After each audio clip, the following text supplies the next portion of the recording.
Right. Hello, hello.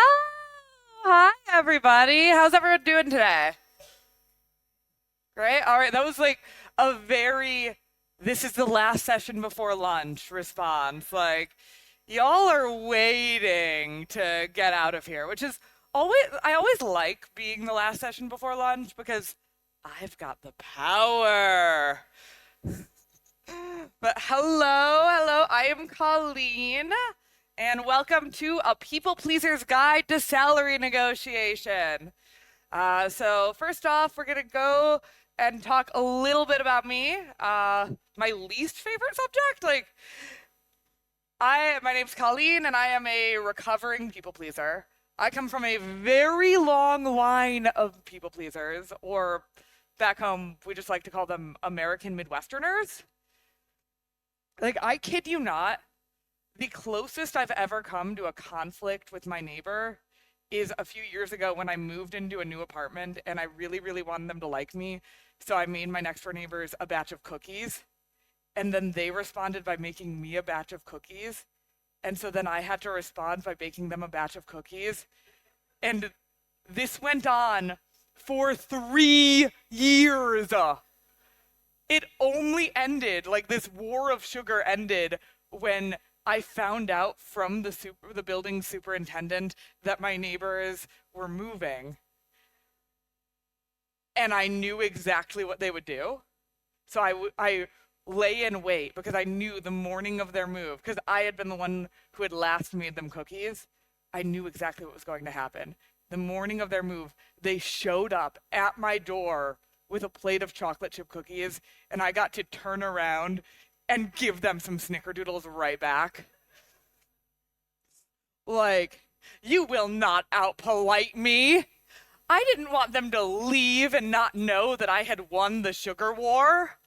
Like, they had to drive 8 hours to their new home while snacking on my weaponized sugar the whole time.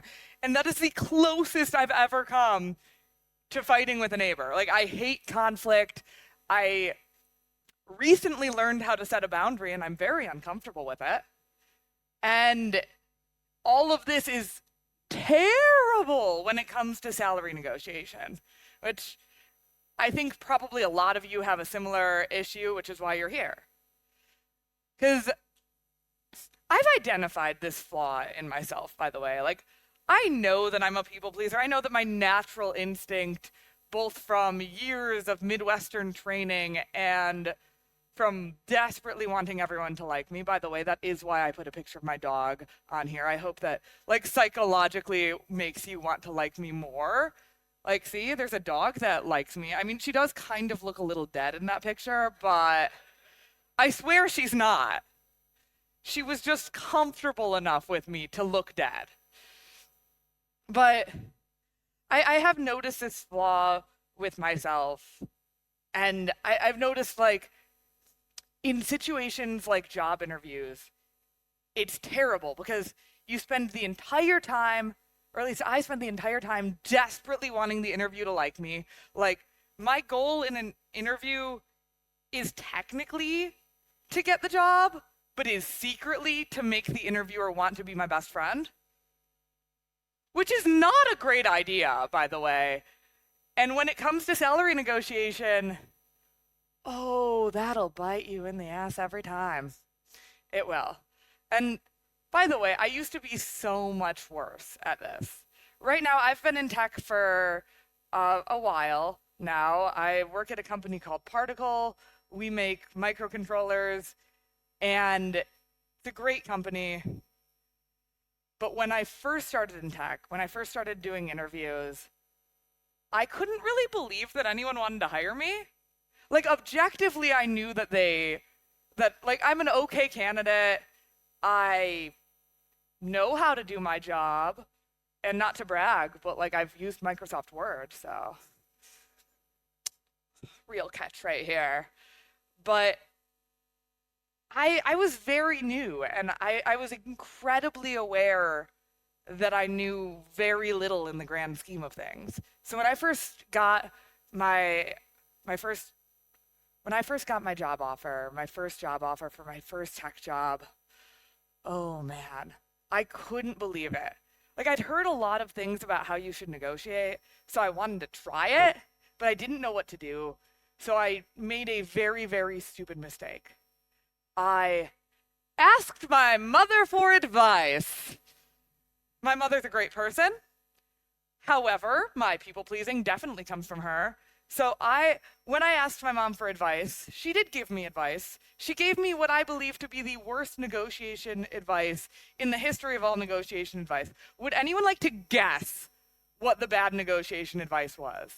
Or does anyone just want to yell out bad negotiation advice? Anyone? Anyone? Accept first offer. All right, yeah. Anyone else? Go really high and then you can get in the middle. That actually doesn't sound that bad. Go lower. All right. You're all fairly close, but not exactly. Just tell the hiring manager that you trust them and are sure they will give you a fair wage. Yeah. And you know what's even stupider? I did that. Oh, little 22-year-old me with stars in her eyes took that salary negotiation advice and went for it. Yeah, so a few months into the job, I found out that a coworker with identically the same background was making $20,000 more than me for the exact same job. Do not take advice. Do not take that advice. Like, my brain cells had to have been missing because I said those words verbatim. And ever since I found that out, I've negotiated. I've learned everything that I possibly could about negotiation. And one thing that I've learned is that, naturally, all of my instincts are wrong. Every single thing about me, single thing that my brain says about salary negotiation, all the niceties that have been worked into me throughout my life, everything that my brain has been trained to do. Terrible when it comes to negotiation. Absolutely awful. So I have to make myself little guides to make this better. Because ever since doing that, by the way, I've increased my salary by around 85% in like 4 years. And some of that is just from experience, but a lot of that's because I'm comfortable saying no to lowball offers. Well, okay, I'm not comfortable. I'm incredibly uncomfortable saying no to lowball offers, but I'll do it. Oh, yes, I will do it. And it's really, really, really scary. But I've figured out ways to get this. Oh, hello. I've figured out how to get offers increased by up to like 35%, all while still being myself. And that's the key to me, because one thing that I found when looking at a lot of traditional advice is a lot of the traditional negotiation advice does not work for me. Mainly because if I say it, I can't do that without laughing. Like, advice to, I don't know, say the highest number you could think of without laughing does not work when anytime you think of a number, you start laughing. Like, I do think that advice is just fundamentally flawed, because the funniest thing in the world is being told not to laugh. Like, it will work every time at making me laugh. But I've got some questions for you. So, who here considers themselves a people pleaser by a show of hands? All right. So I've got some general bullet points for what you might be a people pleaser by, but here's how I identify it. But I think most of you probably know yourself enough to know that you are a bit of a people pleaser. Like, if you have apologized for being run into, you're a people pleaser. If you are filled with terror by setting boundaries or instinctively want to put others before yourself, in a lot of ways, this can be great. You can still be a kind person. You can still have a wonderful life. but it's something that you need to work on sometimes. Now, I've got another question for you. Well, it's really a question for me. Why does this matter? All right. Now, I'm going to have a lot of number slides coming up, and I just want to say beforehand that I tried very hard to find salary statistics for Denmark, but all I found was generalized advice instead. So the numbers I will be using are US based, and I am sorry for that. However, I'm pretty sure that a lot of them do track, if not identically, very similarly. Because I tried this, by the way, in Australia too, and it was, I was surprised by how similar it was. All right. So why does this matter? Why does people pleasing matter at all? Like, aside from kind of making it harder for yourself in life, it greatly impacts the it greatly impacts the money you got. It greatly impacts your overall earning potential throughout life. And it breeds a lot of resentment, and I can tell you from experience, when you find out that everyone around you is making more than you. And I've got some numbers. So, actually first, show of hands. Who here did not negotiate for their current job? All right, about half of you. And of the people who did not negotiate for their current job, who here regrets that? All right, not as many as I thought. Look at you guys living lives without regret. Very jealous. How do you sleep at night? Is it wonderful? Do you sleep at night? I don't. I'm very filled with jealousy here. So, in the US, at least 58% of people accepted their current job with no negotiation. And this is by a survey from Fidelity Investments. And 70% of managers, however, do expect a negotiation when they make a job offer. So 58% of people very likely threw away money because the base offer can go up. And now 85% of people who did negotiate got all or some of what they asked for. And how cool is that, though? If you just have a couple conversations that last maybe an hour in total, you just get free money? In what other situation in life do you even get this option? You can increase your earning potential by thousands and thousands of dollars just by that. And now, all of this doesn't sound too terrible, because, like, look, we're in tech. We're already making pretty good money in general. Is it selfish to ask for more? Like, does this even matter at all? What? It kind of does, because the people that it ends up hurting, statistically, it's a lot more likely to negatively impact women than men. So 46% of men negotiated their salary for their current job, compared to 34% of women. And now, I'm not going to explain away the entire gender wage gap, not gender gay gap. Oh my gosh. But so it's not fully, this is not some lean in, it's your fault you get paid less.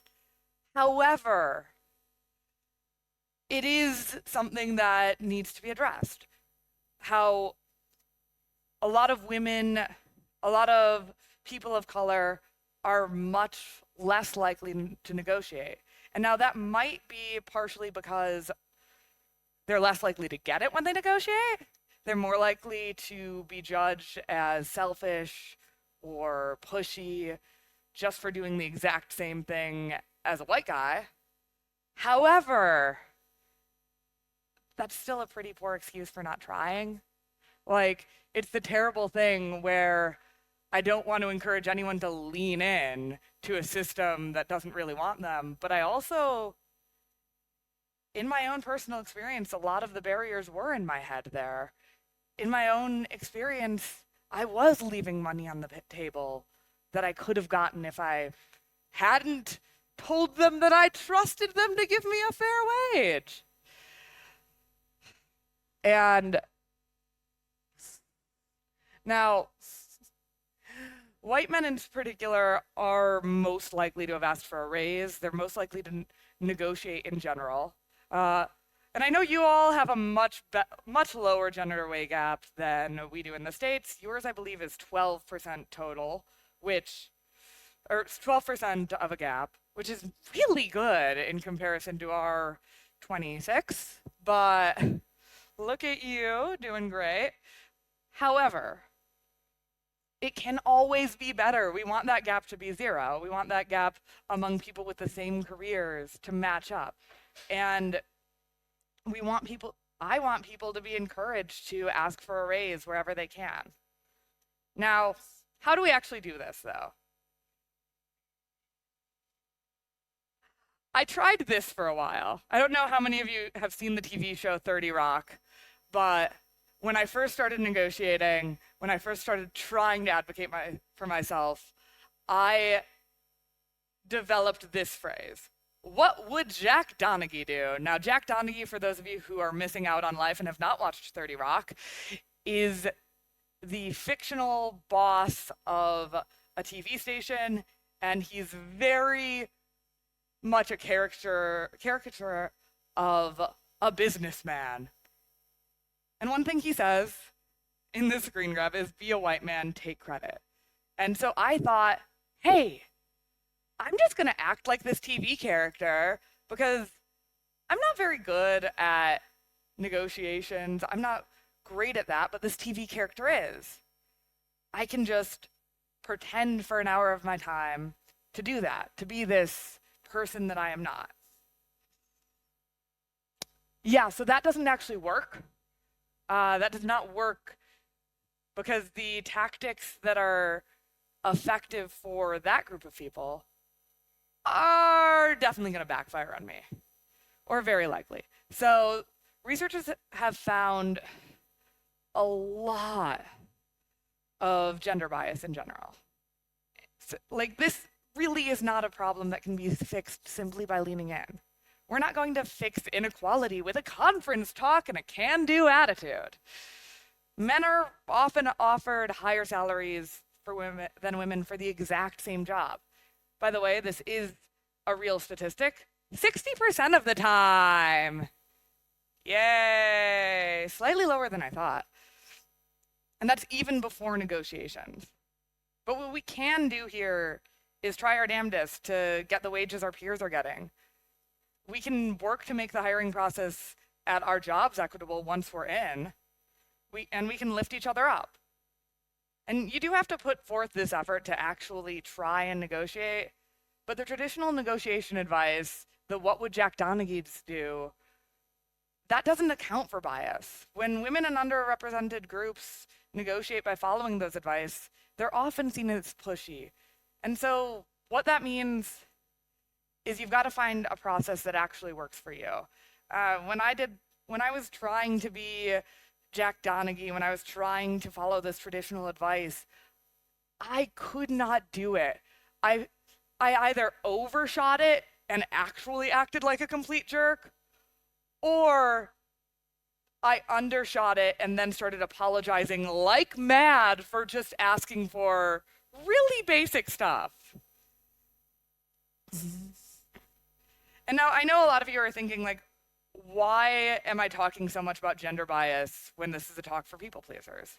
So statistically, women are much more likely to be people pleasers than men. But it's also that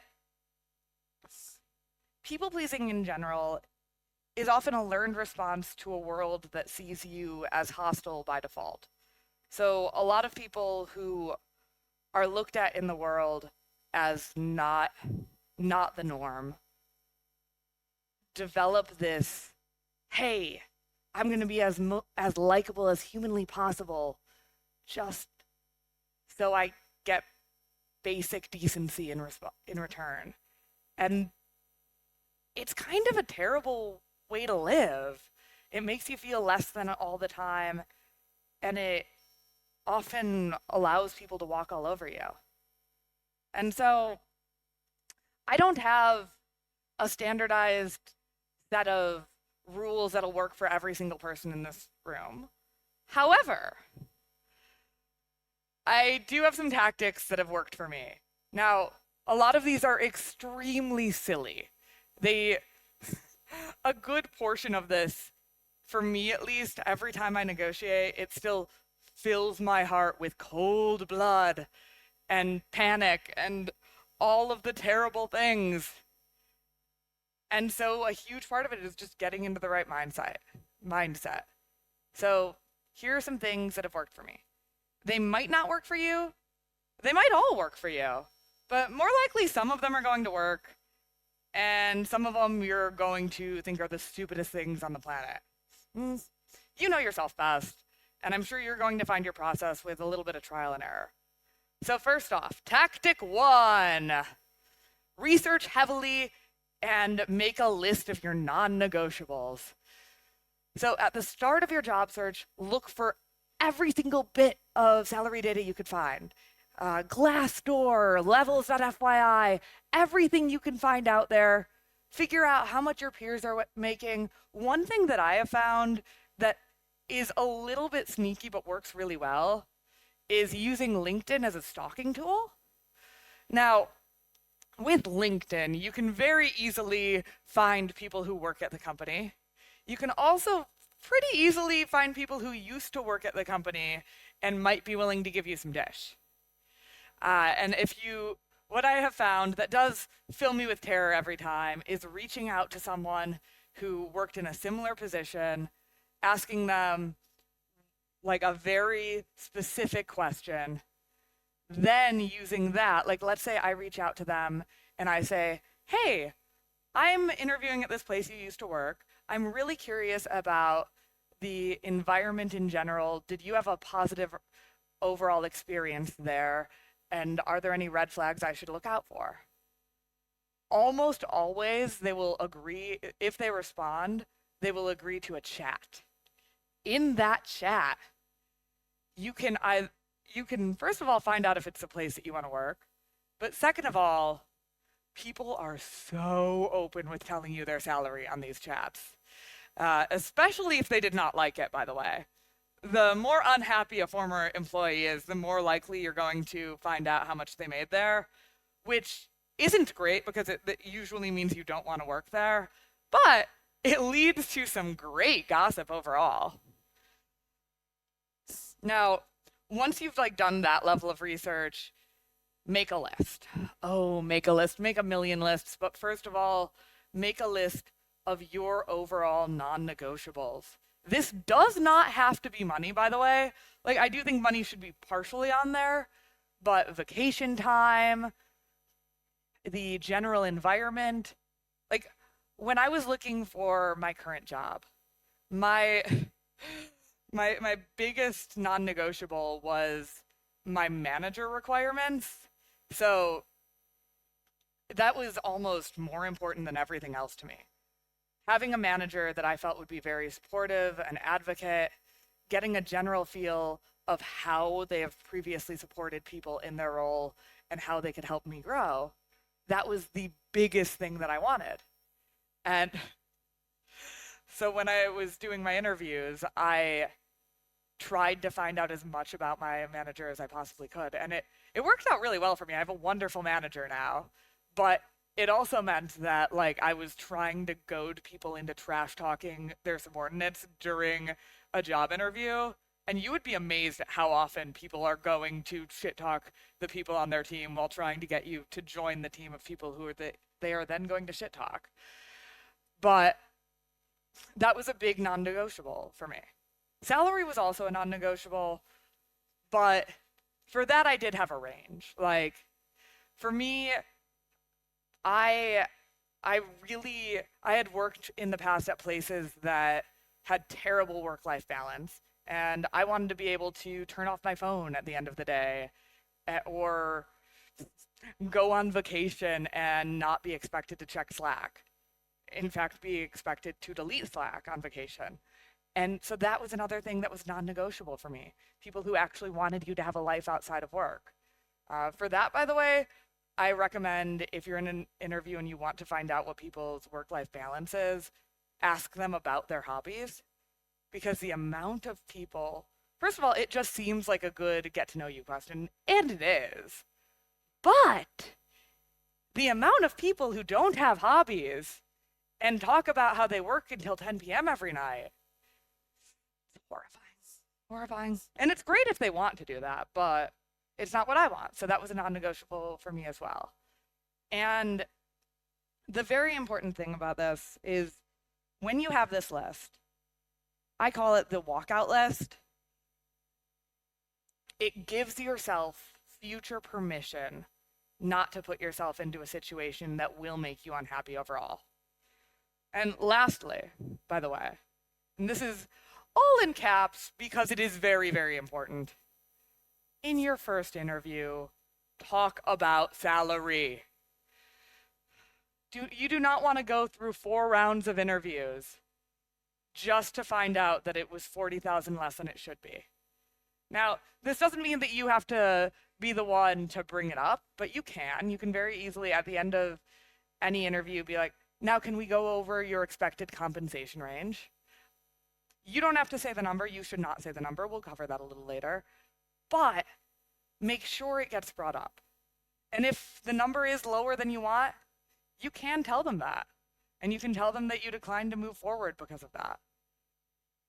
But you can't do that if you've already told them that you really, really, really want to work for this company for $5 a year. Like, make it so you know what you're getting into before you spend 6 hours of your life in interviews. All right, tactic 2. Find motivation, real or imaginary. Look, I am a complete and total baby when it comes to things that intimidate me. So whenever I have to do something scary, I make myself a little prize scheme, which is ridiculous. Like, if I can get them to up their offer by $10,000, then I get a fancy latte from my favorite coffee shop. Negotiated a sign-on bonus, also get a croissant. Extra vacation days, guess who gets to watch her favorite movie tonight?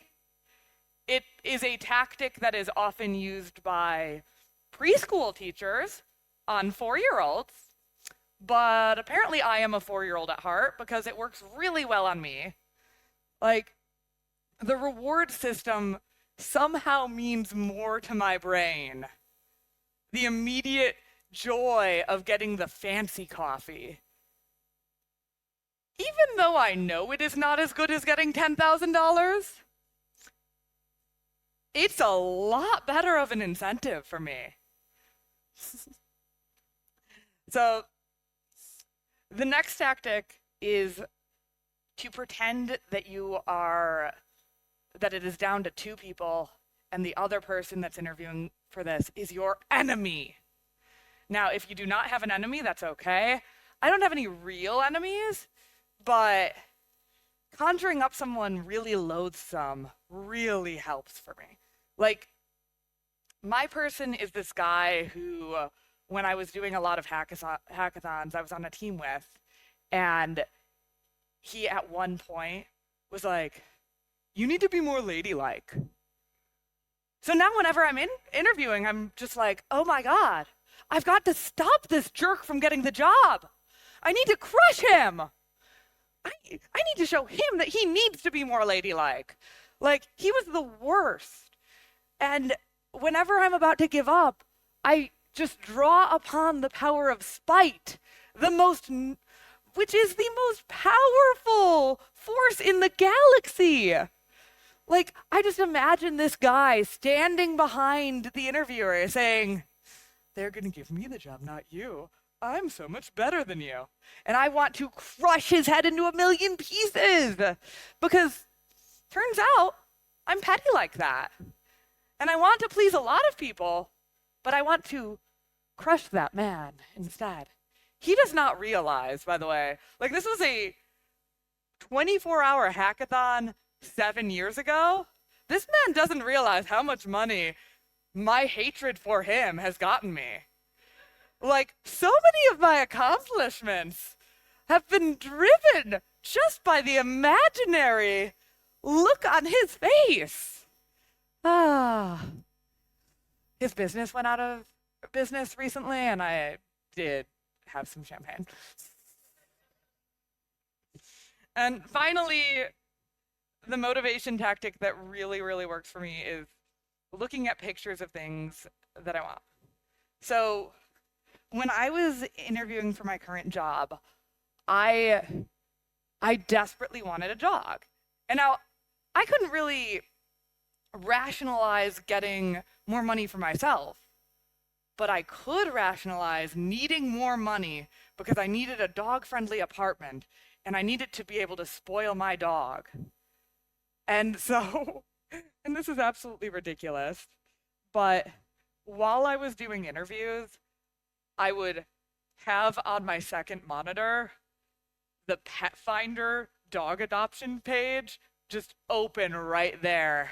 And I would just think, if I ace this, then I get a dog. And it worked, by the way.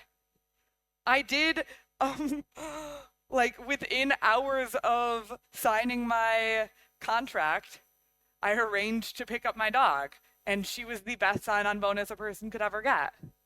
They don't know that the sign-on bonus went towards the dog, but actually that is a complete and total lie. They 100% know. I told everybody in my life. I told everybody at my work. The work pet channel was filled with pictures of the new puppy. Her name is Echo. She is a menace to society. Now, tactic 3, project false confidence. Now this a little bit goes back to the pretending to be a TV character, but I think it's important enough to warrant its own slide. Because I don't have a ton of great advice for this, because my own tactics are entirely silly, but I really do still just pretend to be a TV character for those 15 minutes of negotiation. Like, I pretend to be the most confident person I could think of. For me, that's the character Leslie Knope from Parks and Recreation. I pretend to be someone very confident, but also positive, who matches the things in me that I don't really have, but could in theory have. And for those 15 minutes of negotiation, it is very important to at least project the appearance that you believe you deserve what you're asking for. It's kind of like, over the pandemic, I used to play the game Among Us a lot. And I think a lot of us probably have, but for those of you who haven't, Among Us is a game where you're playing with friends. It's a lot like the campfire game Werewolf, but when the lights, so you're playing with friends and there are 2 imposters, and at some point in time, the imposters start killing people, and then you all have to get together, have a meeting, and prove to each other you're not the imposter. Now, I was comically bad at that game, because no matter what I said, people would think I was the imposter, because I kept on thinking, they're gonna think I'm the imposter! And it worked. They always thought I was the imposter. And I learned that if I just immediately projected complete and total arrogance, they also would think I was the imposter because they knew me at that point. Yeah. Doesn't work for video games, but it does work for people that you've only known for a couple hours.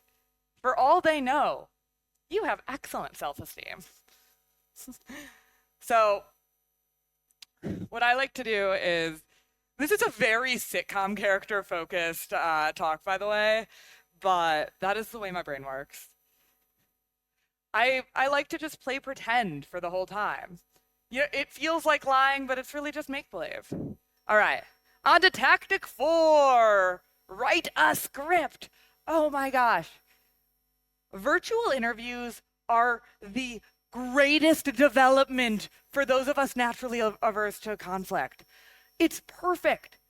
For us former theater geeks, all you have to do is write down every single thing that you think might happen and come up with a flow chart, with a decision tree, with the exact words that you have to say back to someone. Look, second monitors are great for this. You could also just minimize Zoom and have it full on your laptop screen. But if you are able to have a virtual interview process, and I highly recommend just finding a way to have a virtual interview process for as long as possible, do it, especially for the negotiation. Write your word script, keep those documents right there, open in front of you, and read them every single time.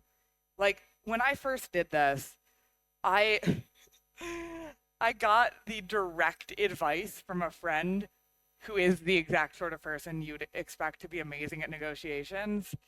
And I just copied and pasted her advice into a Word doc.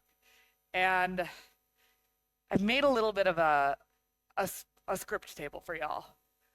So, for instance, first time an interviewer asks you any question about negotiation or about salaries, all you have to say is, the salary that I'm looking for is highly dependent on the team, company, role, entire package.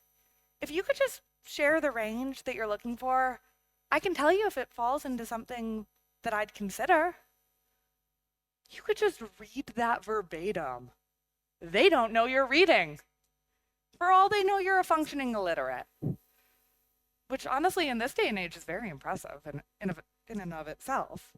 But it means that you can just go against what you actually want to say. Because, like, if someone asks me a question about salary, I just want to tell them, my mom, I just want to be like, oh, just pay me whatever. Here's my rent. I need to cover that. No, terrible advice, especially because I have reasonably cheap rent, not to brag. But you can do this for a lot of scenarios, and I can send people, I have a very full document of all of these. If anyone ever wants it, please talk to me, I'll send it over, but it was way too much to fit on a slide. But this works for pretty much every step in the process, because you can generally predict what you're going to be asked in this stage of an interview. Like, once you get here, once you're getting to tell us about your salary, you know they're going to send you an offer, and you're going to want to just be like, yeah, thanks, I've got it, perfect. Even if it's not what you think it is. Like, if you first get an initial offer, look at your non-negotiable list and then respond to them. Say, this is great, thanks so much. I'm happy to get this offer. I really enjoyed the interview process. I'm excited about the thought of joining your team. However, with my background and experience, I think that this isn't really what I had in mind. Which, by the way, you're supposed to say even if it was. Yeah, not to let you into the secret there. If they're giving you that offer, that means that you could get more. I was hoping for closer to why.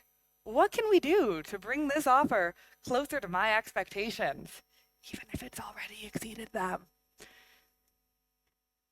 They'll counteroffer. In some cases, they will just say, hey, sorry, we actually gave you a really fair offer. This is the top of what we could. That's okay too. Then you look at your list and you think about whether or not you want to accept it. But I have found the majority of the time, you can just get more just by asking. Like, let's say you get a low salary offer. Overall, it's just not great, but you really liked the company. The manager fit all the things on your list, and it seems wonderful. Then you again can you can counter with something else. Like, there are things you can ask for that are not base salary. Like, my script here is, thanks for sending this over.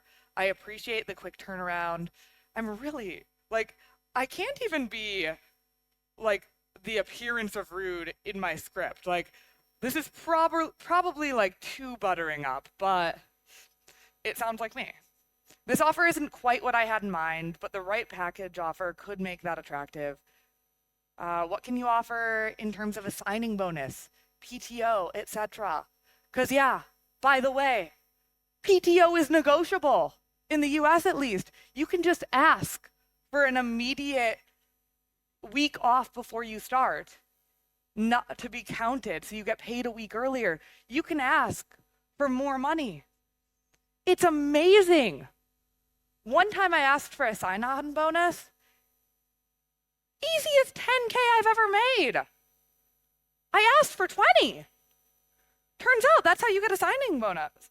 You just ask for it. They don't bring it to you. You come back to them and say, can I have a little more? And sometimes they just say yes. It's ridiculous. And the tactic 5. Yeah, virtual interviews are great, but you know what's even better? Email. Oh my God, email. It is so much easier to stick with something if you write it down instead of say it aloud. After the initial offer, you could just send an email with your counteroffer in extensive detail, reiterate that. You want to do this immediately after the call. That way you've set the tone for email and you can just try and keep them in that email thread as long as possible. And then at this stage, you want to just make up a very busy social life. Like, you've got a lot of obligations this week. Sorry, it's really crazy. I can't be on the call because I have this unmovable thing. How about we stick to this email thread instead? Oh, it is so much better, especially because email even has undo features these days. And finally, one thing that I do want to cover with all of this is a lot of the time when people have issues negotiating, a lot of the time when they're in tech especially, one of the problems with it is we're already paid a lot. Overall, I found that this impacts people from more lower middle class, poorer backgrounds a lot more than it impacts those who come from wealth. Because for me, my mom's a teacher, and I find it absolutely ridiculous that my job where I play with computers and send a lot of Slack messages and wear jeans all the time, I find it absurd that I make more than she ever made in her career. And yeah, it turns out that guilt is not going to save the world. That guilt's not going to save the planet in any way. It's just going to negatively impact me. All of the issues that I have with the grave injustice that it is that my social worker friends are barely making a living wage and my tech friends are very upset because summer Fridays have now ended because it's not summer anymore. Like, or because the free food in the cafeteria isn't as good as it used to be, or all of that. All of those things. It can be ridiculous, it can be absurd, but it still doesn't mean that accepting a low offer will fix that. Now, that is to say, like, the world is flawed. Tech salaries are fairly high. But fighting inequality within the system you're in is all you can do. Getting the big, high-paying tech job and using it to do as much good for your community as you possibly can, using it to bring in other people from diverse backgrounds into your company, working from the inside to make hiring practices as equitable as possible, that's something you can do, but only if you get the job.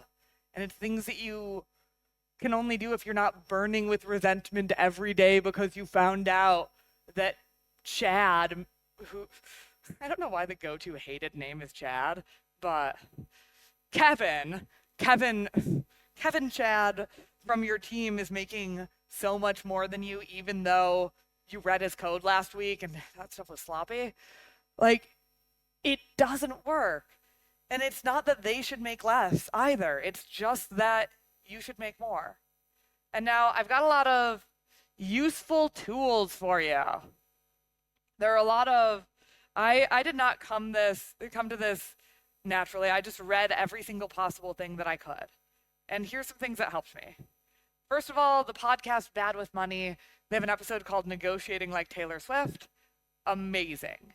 Next off, this is probably the thing that helped me most of all. Salary Negotiation article by Patrick McKenzie. His blog is called Kalamazas. It's the most useful article on salary negotiation of all time to me, and it also has even more scripts than I do. I heavily based my salary negotiation tactic on his article, and I recommend it to everyone.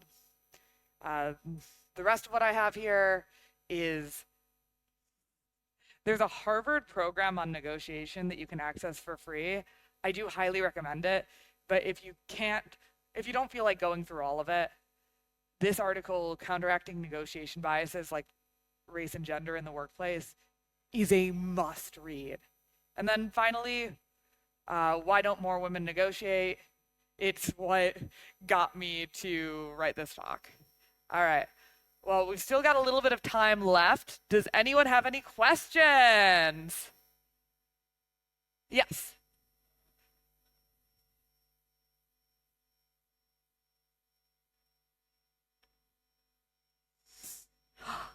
Ooh, so I did this actually this year. So here's what I did. And I quote, it's what my manager called the most annoying thing he's ever experienced. But it worked very well. So first off, I did a lot of research to figure out how much I wanted to make. Then I kept a running document every single time I got an official compliment. This was filled with, I know, it's the most try-hard thing possible, but it really helps having a document filled with quotes of all the good things you've done. Because how often are your performance reviews? Because mine are every 6 months. When are yours? Okay, so at the end of 6 months, you only usually think about the things you've done in the past 2 months, so you will forget all the good things you did back in December. Or I guess back in February, because it is August. My brain's stuck in June right there. So you make a brag document, and then you use that along with as much quantitative data that you can find on your performance. Like, if you built a system that greatly reduced the amount of tickets that you got, or if you built like a really cool troubleshooting tool that they ended up releasing and made user experience X amount smoother and lowered the amount of bugs reported by users. And I work in hardware, so this is, you hear a lot about bugs because hardware is out to get you. No, it's not. Sometimes it is. It's out to get me. But what the brag document's one thing, but another thing is, and this was very annoying. I do acknowledge that, but I made a document which was basically my ideal promotion and my ideal role, everything that I thought the responsibilities for that role should be, everything that I thought that I'd proved to get that. And then you find out who has to approve your promotion and your raise. So it's not usually just your manager. It's partially your manager, but so I had a skip level. So I was originally mid-level and I jumped to lead, skipping over senior. So for that I needed approval from a bunch of people because I'm at a company with about 100 people. This went up to C-level, so I needed approval from that. I then found out how the compensation was calculated. So a lot of companies use salary data that they get from a specific source. I don't remember the exact name of the source, but I could look it up. And you can't really get into that unless you have an account, though you can possibly find people who have an account. I looked at how that data calculated the salary based on responsibilities listed in the job. So, for instance, the more technical skills you have listed in a job, the higher the salary is. And the more like soft skills, that's not going to up the salary. So that's very useful. And finally, I had a little bit of an internal campaign where I just met with the people who I knew would have to approve it. And I was like, hey, here's my goal. How do I achieve that? Are there any blockers on this? Can you look over this job description that I made for myself? Again, probably overkill, but it worked. Does that answer your question? Thank you. All right, are there any more questions? All right. Well, thank you all so much for coming. Have a great day.